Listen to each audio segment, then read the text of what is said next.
Ассалаумағалейкум ағайын, қалайсыздар? Мына сіздерге алдында қазан құдығымыз бойынша сұрақтарға жауап беріп кетсем. Жалпы негізі шаруашылық Түркістан облысы Бәйдібек ауданы Жүзімдік елді мекенінде орналасқан. Одан кейін бұл жердің бәрі менің жерім емес, бұл ауылдың жаңағыдай мал бағуға арналған 8000 гектар жері. Осы жерде бүкіл ауыл мал бағады. Құдыққа келетін болсақ, құдық примерно 7-8 метрден су шығып тұр. Шлангымен насоспен шығарып жатырмыз малдарға. Судың андай ащы су дейді. Мал ішкенге болады, адам іше алмайды бірақ. Жалпы сондай.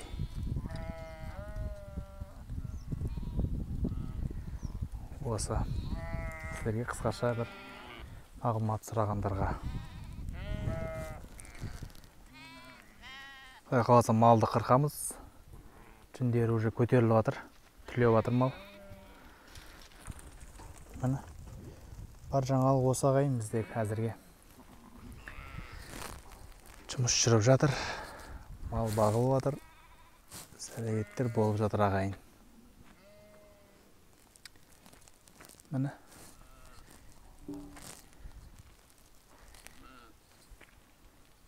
ал ағайын, тағы да сұрақтарыңыз болса қоя беріңіздер, жауап береміз мейлінше.